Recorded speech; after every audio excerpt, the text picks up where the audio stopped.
Baldy. Good afternoon. Thanks for joining us again here on your home of the Cowboys. How you doing? I'm doing fantastic, guys. Good to be with you. Thank you. Oh, it's always good to talk football with you. Now, everybody's saying the Eagles had the number one draft. Do you agree? Well, I mean, I don't know how they, I know what people are saying, but are they overrated players that, just dropped? Or are they really good players and, there's things in their background? Look, they're good players. Jalen's a good player and Steen's a good player. Nolan Smith are good players. The NFL is a different beast. We'll see how quickly they adjust.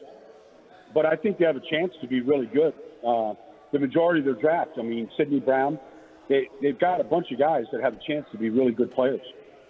Well, when you look at now in totality, we've got most of the offseason free agencies done. Maybe a couple more moves will be made. But the draft, where do you think the Cowboys are in the NFC right now? Last year, clearly behind the Eagles and 49ers. Did they make up any ground? Well, I think both those teams have gotten better. The 49ers picked up Javon Hargrave. He wasn't, he was like literally free agency hadn't started. He was already signed by the 49ers. They knew exactly what they needed. So, just adding him and playing him next to Nick Bosa, that's going to be a lethal combination. So, if they get the quarterback situation healthy, I think the 49ers and the Eagles are still above the Cowboys. But, I understand that, Dak is sitting down with Mike McCarthy and going through all of his throws this year, the good and the bad and the ugly. And, if Dak takes a step up, which I think he needs to do, and if he does that, then, the Cowboys' defense is good. They probably got better throughout the offseason with Stephon Gilmore and Mozzie Smith. They shouldn't be very far away from either one of those teams. Baldy, I'm one of these guys that I'm looking at the Cowboys situation, and I'm not so much focusing on the roster because I think the Eagles and the Cowboys can be very similar in their rosters. I just feel like there's so much turnover on the offensive side of the ball for the Cowboys. A different play caller, different offensive line coach, running back coach is new. Is that something that would bother you if you were going into a season as a guard like you were? Would you feel like there's just too much turnover on the offensive side of the ball that leads to too many questions? Well, I actually played for Mike Solari when he was the backup offensive line coach for Dallas. He's a good coach. Right. High energy guy, never takes a play off. He's going to ride everybody hard. I think, you can't help but, play hard for Mike. Mike McCarthy, I think he should have been calling the plays all along, to be honest with you. He's been a good play caller. I've talked to guys who played for Mike, Brian, so I feel like maybe they got better. I felt like they needed a change, and they couldn't get past the 49ers. They played poorly in 2 playoff games against them offensively. Like, something had to change because they could go out and win 12 games or 13 games. They could score a lot of points like they normally do. But they've kind of, gotten stuck in the mud in the playoffs, and something I think has to give.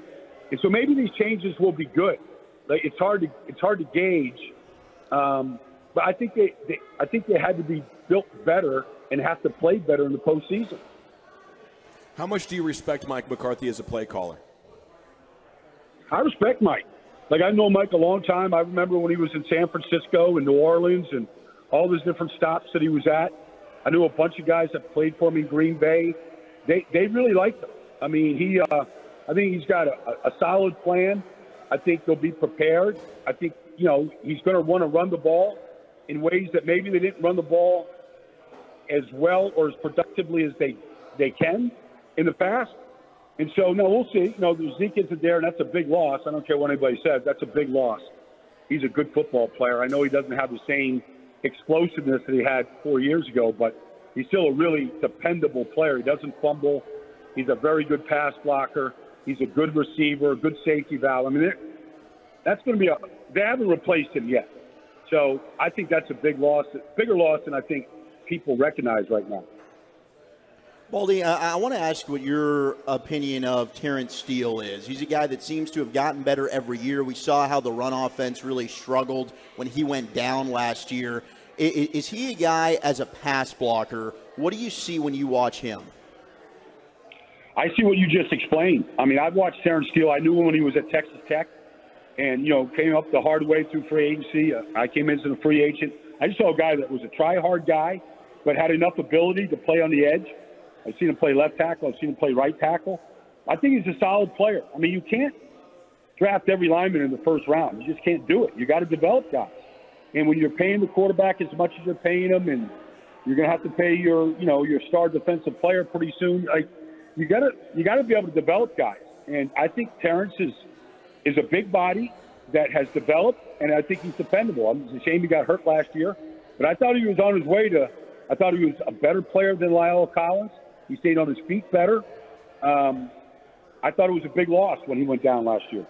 It's Brian Baldinger hanging out with us here in the GBag Nation. Looking at the San Francisco 49ers, is it safe to assume a slight step back, or did they not even miss a beat with Sam Darnold? Has Kyle Shanahan just earned that? Well, we got to wait and see. I mean, they were in a situation last year where it was all about Trey, and Garoppolo wasn't in it. In the situation, like they've gone through these quarterback scenarios every year for 5 years, and we talk about them in May and June, and then September rolls around. There's a different guy at quarterback. So I think Sam's going to be better. Like he played better in the last 6 games last year at Carolina. Won 4 of his last 6. Played better.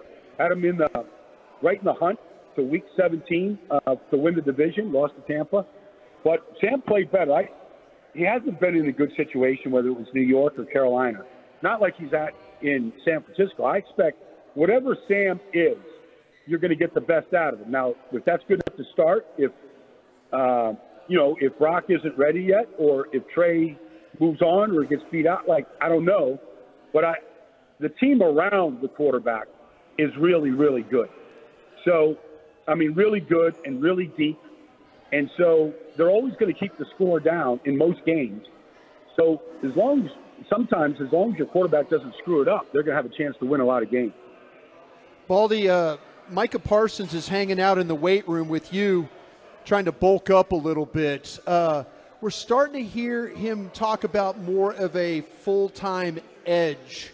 Do you feel like let's go with that move, or do you feel like he's better being the linebacker edge type player?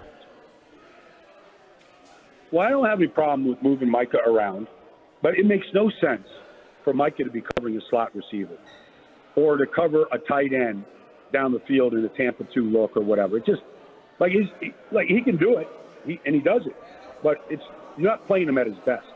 Where if I'm an offensive lineman and Micah is covering the slot receiver, I'm like, I don't care who's in front of me. Dorrance Armstrong, Tank, I don't care. It's a whole lot better than having to deal with that piece. I feel like he's got 20 sacks in him, especially if Mozzie is what I think he can be. If he gets some interior push, which he has never had since he's been there, if he gets some interior push, and he's good for 20 sacks, and not just sack numbers, but the type of plays that change games, fumbles, tip ball interceptions, quarterback hits and the ball pops up. I expect the Cowboys to take the ball away more if Micah is on the edge more, because I don't think anybody wins as frequently or as easily as Micah does off the edge. Baldy, we loved your breakdown when it came to adding a big one tech, and they did that with Mozzie, and we've been pounding the table for that for years. But I'm curious, how much can he help Osa Odighizuwa, who's a guy that's really flash and I think could be in for a really breakout type of season? Well, I think he can too, because he does have length and he's got good movement. But you just don't sometimes you just need power. I think he's good when he's moving, whether it's stunts or one gapping and he's just going, and he looks better like that than he does if he's just trying to push the pocket. And that's where I think Mozzie can come in. If you get a guy, just one guy, look at the difference Javon Hargrave made last year in the middle of that defensive line of the Eagles. He was the difference maker for everybody. Everybody ate and fed off of him. They need a guy that can just collapse a pocket routinely, regularly. You're going to get 20 big-time pass rushes in a game on average, where you're going to have a chance to affect the game. Now, you just can't have guys stoned at the line of scrimmage. Any quarterback a good quarterback is going to be able to handle edge pressure. But you need more than one guy. And so I think Mozzie can do it. I think Odiga has a chance, especially if Mozzie is really good inside. I think he can benefit from that. Baldy, we are at an expo right now inside of Texas Motor Speedway that is it's for the outdoorsman. There's no question. I presume you to be an outdoorsman, Baldy. Is that a safe assumption? You're such a man beast. What's the manliest outdoor thing that you do or have done? Well, I mean, I've done, duck hunting in the bayous of Louisiana with knuckleheads. Like, that's a dangerous situation, Like, guns are being fired and, I don't know, like, it just seemed lawless to me. But I just got off a paddleboard here in Fort Lauderdale to come in and do this interview. Like, I'm out there, paddling around with kite surfers and, whatever other water activities going on out there right now. So I consider myself, a man of many outdoors, whether it's the ocean or whether it's the country or wherever it might be. You are the man, a beast, indeed, Baldy. We love having you on, and we look forward to doing it next time with you, brother, as soon as we can. Enjoy the off season, and we'll catch you up with you real soon. Sounds good, guys. Thanks a lot for having me. I appreciate it. Have a great weekend.